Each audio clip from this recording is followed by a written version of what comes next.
మీ ఇంట్లో మొదటి కోటీశ్వరుడు మీరే అవ్వాలనుకుంటున్నారా? ఈ ఫైనాన్షియల్ వెబినార్ లో ఇప్పుడే జాయిన్ అవ్వండి. నమస్తే రామ్ సార్. నమస్తే అండి. చాలా మందిలో ఇంపాక్ట్ని క్రియేట్ చేస్తున్నట్టు నేను అంటే చాలా బలంగా చెప్పగలుగుతాను. ఏం డిస్కస్ చేయబోతున్నాం, ఉమెన్స్కి ఏం చెప్పబోతున్నారు? అండి, ఉమెన్లో ఉన్న అతిపెద్ద సమస్య సాధారణంగా 13 సంవత్సరాల నుంచి స్టార్ట్ అయ్యే సమస్య ఏంటంటే, అది ఏ వయసు దాకా అయినా ఉండొచ్చు. ఇదో సమస్యే, కానీ ఈ సమస్య చెప్పాలనంటే అవతల వాళ్ళు మళ్ళీ ఏమనుకుంటారో అని, అసలు ఏమనుకుంటారో అన్న ఆలోచనే సమస్య. ఈ ఈ సమస్యని మనం జనరల్గా ఫియర్ ఆఫ్ జడ్జిమెంట్ అంటాం. ఏంటి ఫియర్ ఆఫ్ జడ్జిమెంట్? అవతల వాళ్ళు నన్ను ఏమని అనుకుంటారో అని ఆ జడ్జిమెంటు నా లైఫ్ మీద ప్రభావం చూపిస్తుందేమో అన్న భయం. ఒక రీసెర్చ్లో తేలింది ఏంటంటే, ప్రతి 10 మందిలోనూ కనీసం 7 మందికి ఈ భయం ఉంటుంది. నేను ఏం చేస్తే ఏమనుకుంటారో, చెయ్యాలనుకున్నది చేస్తే ఏమనుకుంటారో, వేసుకోవాలనుకున్న డ్రెస్ చూస్తే ఏమనుకుంటారో, నేను పాడాలనుకున్న పాట నా గొంతుతో పాడితే వాళ్ళకి నచ్చుతుందో లేదో, ఫంక్షన్లో నేను వేసుకున్న డ్రెస్సు అందరికంటే బాగానే ఉందా, అందరికంటే బాగాలేకపోయినా అందరూ మెచ్చేదిలా ఉందా. ఈ ఫియర్ ఆఫ్ జడ్జిమెంట్ వెంటాడుతూనే ఉంటుంది. ఇది అంతర్గతమైన యుద్ధం. True sir. ఈ యుద్ధం ఎప్పుడూ నడుస్తూనే ఉంటుంది. ఈ యుద్ధం ఎవరితోనో అయితే పర్వాలేదు, మనతోనే నడవడమే అది దురదృష్టం. మన లోపల ఒక వ్యక్తి ఎప్పుడు ప్రశ్నిస్తూనే ఉంటాడు, బాగున్నావో బాగాలేవో ఒకసారి చెక్ చేయి, వేరే వాళ్ళని అడుగు, వాళ్ళ అభిప్రాయం తీసుకో, వాళ్ళకి నచ్చిందో లేదో గమనించు, ఇప్పుడు వాళ్ళు ఏమనుకుంటున్నారో, ఇందాక నవ్వింది అందుకేనా అని ఫియర్ ఆఫ్ జడ్జిమెంట్. ఎగ్జాక్ట్లీ. ఇది గనక మీకు ఒక విషయం పట్ల రోజులో చాలాసార్లు ఈ ఆలోచన వచ్చిందంటే, అంటే దాని అర్థం ఏంటంటే, ఆ ఆలోచనలు కూడా ఎట్లా ఉంటాయంటే, ఒకటే కాదు, మీరు ఒకసారి చూస్తే ఇక్కడ చూడండి, I'm week, I'm burden, I can't do anything, I will never get better, I'm worthless. అంటే వాళ్ళందరూ జడ్జి చేయడం వల్ల నేను ఇది అని అనుకుంటారు. No one likes me. ఎప్పుడైతే ఈ ఆలోచన వచ్చిందో, ఇప్పుడు పరిస్థితి ఏంటి? చాలా సాడ్గా ఉంటుంది. నిజంగా సాడే. యాక్చువల్గా సాడ్ అంటే సాడ్ కాదండి, సాడ్ అనేది ఒక సైంటిఫిక్ నేమ్. ఎందుకంటే మన ఆలోచన ఇలా ప్రతిసారి మన మీద కాకుండా, ఎవరైతే సొసైటీ మీద, ఆ నలుగురి మీద ఎప్పుడు ఆలోచిస్తూ వాళ్ళు మెచ్చాలి, వాళ్లకు నచ్చాలని ఆలోచిస్తున్నారో, మీ జీవితంలో ఆ నలుగురిని ఎప్పుడు సాటిస్ఫై చేయలేరు అన్న విషయం గుర్తుపెట్టుకోవాలి. ఎప్పుడైతే ఒక నలుగురు మెచ్చాలి, వాళ్ళు సాటిస్ఫై అయ్యాలని మనం పరితపిస్తూ ఉంటుంటామో, పొరపాటును కూడా లైఫ్లో చేంజ్ అనేది ఉండదు. ఇంకా ఆశ్చర్యం ఏంటంటే, ఆ నలుగురు ఎవరో తెలిస్తే కనీసం వాళ్ళు వచ్చి చెబితే మీకు నచ్చింది నచ్చలేదని మార్చుకునే అవకాశం కావచ్చు, అసలు ఆ జడ్జిమెంట్ కావచ్చు, క్లియర్గా కనిపించే అవకాశం ఉంటుంది. ఉండరు, కానీ క్రియేట్ చేసుకుంటాం. ఈ నలుగురి గురించి ఆలోచించడమే సాడ్. సాడ్ అంటే ఏంటంటే, actually social anxiety disorder.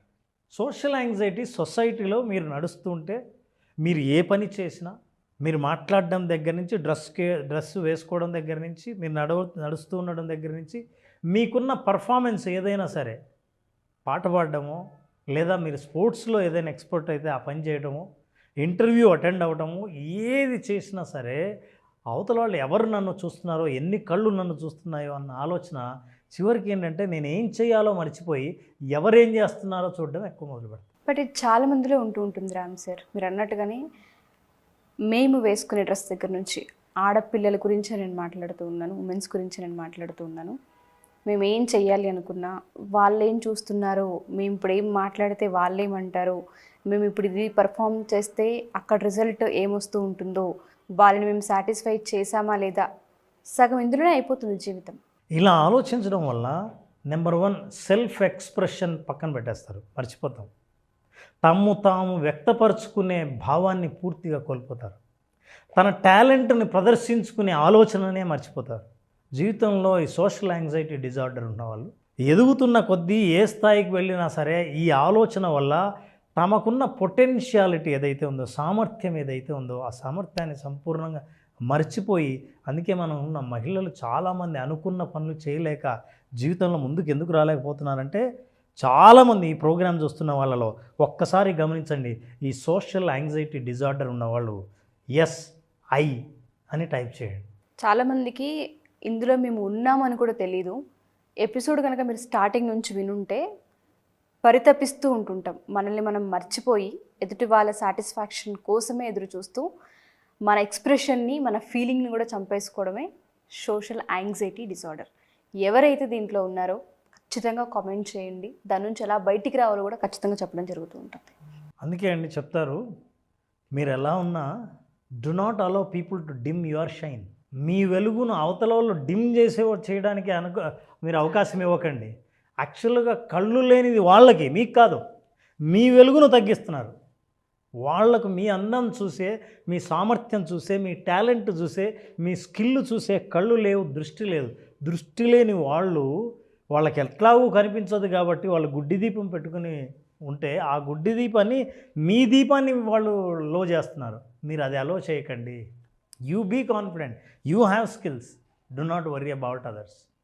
This is exactly what we see how confident she is looking very confident. అవును సార్. కానీ మీరు చాలామంది సోషల్ యాంగ్జైటీ డిజార్డర్ ఉన్నవాళ్ళు, భయపడుతున్న వాళ్ళు, మరి ఈ అమ్మాయిని అసలు చూడండి ఎట్లా ఉంది. She's a Indian Asian, wheelchair మీద జీవితాంతం గడుపుతుంది. She's a motivational speaker. మరి ఆమె కాన్ఫిడెన్స్ ఎలా ఉండాలి? సోషల్ యాంగ్జైటీ డిజార్డర్ ఎంత ఉండాలి? ఆ నలుగురు ఏమనుకుంటున్నారో నన్ను ఎంతగా ఆలోచించాలి? ఈవిడికి ఎంత కాన్ఫిడెన్స్ ఉందంటే ఒక ప్లే గ్రౌండ్లో ఆట ఆడే ఒక ప్లేయర్కి ఎంత కాన్ఫిడెన్స్ ఉంటుంది. ఎగ్జాక్ట్లీ అంతే కనిపిస్తుంది దాని ఫేస్లో. ప్లేయర్ చాలా అద్భుతమైన ప్లేయరే, కానీ ఆవిడ అందరిలాగా కనిపించేంత కాన్ఫిడెంట్ మిగతా ఆ పరిస్థితిలో ఉంటే ఎవరికి ఇంత కాన్ఫిడెన్స్ ఉండేది కదేమో. ఆవిడ కూడా డిజేబుల్డే. వీళ్ళందరూ వాళ్ళ సామర్థ్యాన్ని నమ్ముకున్నారు.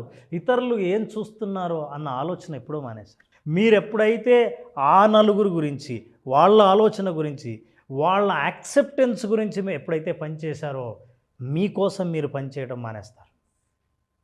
ఒకవేళ అదే కంటిన్యూ చేయాలనుకుంటే ఈ సాడ్ జీవితాన్ని జీవించాల్సి వస్తుంది. వీళ్ళు చాలామందికి ఇన్స్పిరేషనల్గా ఉన్నవాళ్ళు. ఇట్లాంటి వాళ్ళు దాదాపు 15,600 మంది ఆడవాళ్ళు ఒక గొప్ప పొజిషన్లో వీల్ చైర్ మీద పాపులర్గా సోషల్ మీడియాలో వాళ్ళు ప్రజెంట్ చేసుకునే వాళ్ళు ఉన్నారు. Wonderful sir. అంటే మీకు అన్నీ బాగుండి మీరు చేస్తున్న ప్రతి పనికి ఇతరులు ఏమనుకుంటున్నారో అని ఆలోచిస్తే వీళ్ళు ఏం ఆలోచిస్తుండాలి? వాళ్ళ ముఖంలో ఎక్కడైనా సరే ఎవరైనా ఏమనుకుంటున్నారో అన్న ఆలోచన కనిపిస్తుందా? వాళ్ళు ఏమనుకుంటున్నారో అన్నదే వాళ్ళు అప్లై చేస్తూ ఉన్నారు. కాబట్టి ఈ ప్రోగ్రామ్కి అటెండ్ అవుతున్న వాళ్ళు, మన ఎపిసోడ్ చూస్తున్న వాళ్ళు ఒకటే నేర్చుకోవాలి, ఏంటంటే నో నెగిటివ్ థాట్స్ అలౌడ్. అసలు ఎటువంటి నెగిటివ్ థాట్ని రానివ్వకూడదంటే విజువలైజేషన్ ఎలా పనిచేస్తుంది? Look at this, you visualize it. Visualize చేయాల్సిన దీని 3 స్టెప్స్ ఉన్నాయి.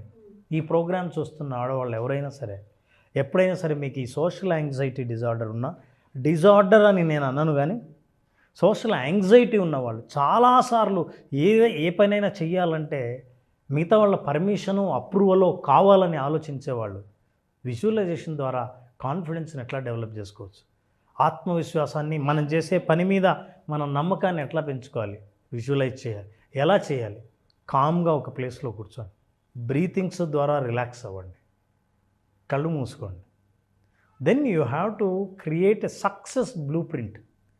సక్సెస్ బ్లూ ప్రింట్ అంటే, నాకే గనక స్వేచ్ఛ ఉంటే, నాకెవ్వరూ తెలిసిన వాళ్ళు నన్ను చూడాలన్న ఆలోచనే ఎవరికి లేకపోతే, నేను ఆత్మవిశ్వాసంతో ఒక పని చేయాలనుకుంటే ఆ పనిని ఎలా చేస్తాను, ఆ డ్రెస్ ఎలా వేసుకుంటాను, ఆ పాట ఎలా పాడతాను, ఆ ఆట ఎలా ఆడతాను, నేను ఏదైనా సరే కాన్ఫిడెంట్గా నిలబడితే ఎలా ఉంటాను అన్న సక్సెస్ బ్లూ ప్రింట్ను కళ్ళు మూసుకొని క్రియేట్ చేయండి. చేస్తున్నప్పుడు మీకు ఇమాజినేషన్లో స్వేచ్ఛ ఉంటుంది.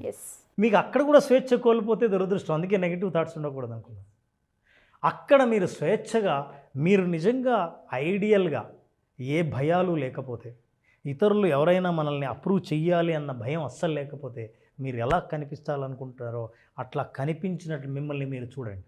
ఆ బ్లూ ప్రింట్ క్రియేట్ చేసుకున్న తర్వాత కళ్ళు మూసుకున్న ప్రతిసారి మిమ్మల్ని మీరు అలా నడుచుకుంటూ కాన్ఫిడెంట్గా వెళ్తుంటే, నేరుగా కింది నేల చూపులు కాకుండా స్ట్రైట్గా చూస్తూ మీరు వెళ్తుంటే, వేదిక మీద ఎవరికీ భయపడకుండా మాట్లాడాలనుకున్నది మాట్లాడుతుంటే, ఇంటర్వ్యూలో చెప్పాలనుకున్నది మీరు చెప్పాలనుకుంటే, అట్లాగే బిజినెస్ ఐడియాని మీరు ఎవరేమనుకుంటారో నా ఐడియా ఏం ఆలోచించకుండా ఎగ్జిక్యూట్ చేయాలని అనుకుంటే, అలాంటి వాళ్ళని నేను ఎలా ఉండాలని అనుకుంటున్నానో కళ్ళు మూసుకొని విజువలైజ్ చేసి మిమ్మల్ని మీరు చూసుకోండి ఎలా కనిపిస్తారు. మిమ్మల్ని మీరే చూసుకోకపోతే కాన్ఫిడెంట్గా ఎలా ఉంటారో ఈ ప్రపంచం మిమ్మల్ని చూడలేదు. సో ఎప్పుడైతే మీరు అలా చూసుకున్నారో ఒక న్యూరాల్ నెట్వర్క్లో ఒక చేంజ్ జరుగుతుంది. ఏం జరుగుతుందంటే మిమ్మల్ని భయపెట్టే ఆలోచనలు యుద్ధం చేస్తుంటాయో మీతో, ఆ ఆలోచనలు బలహీనపడతాయి. ఎందుకంటే మిమ్మల్ని మీరు చాలా బలంగా, ధైర్యంగా, కాన్ఫిడెంట్గా మీరు చూసుకున్నారు కాబట్టి. ఇది భయపడుతూ, అనుమానంతో, ఆలోచనలతో ఉన్న దానికి ఆపోజిట్. కాబట్టి మీరు విజువలైజ్ చేసుకున్న ప్రతిసారి ఆ బ్లూ ప్రింట్ ఏం చేస్తుందంటే నెగిటివ్ థాట్స్ని బాగా కామ్ బలహీనం డౌన్ చేస్తుంది. చేస్తూ ఉంటాం. అట్లా బలహీనం చేసినప్పుడు మీరు ప్రాక్టీస్ చేస్తున్న ప్రతిసారి, ఒక పని చేసే ముందు ప్రతిసారి మీరు ఈ విజువలైజేషన్ ఎప్పుడైతే చేస్తారో అద్భుతమైన ఫలితాలు సాధిస్తారు. అప్పుడు ఎంతమంది ఉన్నా సరే నా డ్రెస్ బాగుందా అని ఆలోచించకుండా, నేను వేసుకున్నానంటే బాగుంది కాబట్టి నేను వేసుకున్నాను, ఇక నేను ఆలోచించక్కర్లేదని నలుగురిలో మీరు ఇంత ఆత్మవిశ్వాసంతో ఉంటే ఎలా ఉంటుంది? Wonderful sir. ఇచ్చే కాన్ఫిడెంటే వేరు సార్. అసలు ఎలాంటి వాళ్ళు ఏ డ్రెస్ వేసుకున్నారన్న ఆలోచన కూడా నేను చేయడం మానేస్తాను. ఎందుకంటే నాకు అనవసరం. ట్రూ. అందరూ నాకు అందంగా కనిపిస్తారు, నాకు నేను అందంగా కనిపిస్తే. ఇది ఒక్క కనిపించే విషయంలోనే. అట్లాగే అనిపించే విషయంలో, పాట పాడే విషయంలో, ఎక్స్ప్రెస్ చేసే విషయంలో, ప్రజెంటేషన్ ఇచ్చే విషయంలో అసలు వాతావరణం అంతా పాజిటివ్ వైబ్స్ సార్. ఎక్కడ కూడా అసలు వెతకం ఎవరేం వేసుకున్నారు, ఎవరేం చేస్తున్నారు, ఎలా పర్ఫామ్ ఉండదు. ఒక్క నెగటివ్ థాట్ మాత్రం ప్రశ్నించుకోవాలి. ఏంటంటే మనం కూడా ఇతరులను జడ్జి చేయట్లేదు కదా. ఎగ్జాక్ట్లీ. ఇది ఎప్పుడైతే ఆలోచిస్తామో మిమ్మల్ని మీరు ఇట్లాంటి సందర్భాల్లో మీరు చూడాలని అనుకుంటే ఖచ్చితంగా విజువలైజేషన్ ప్రాక్టీస్ చేయండి. Create success blue print.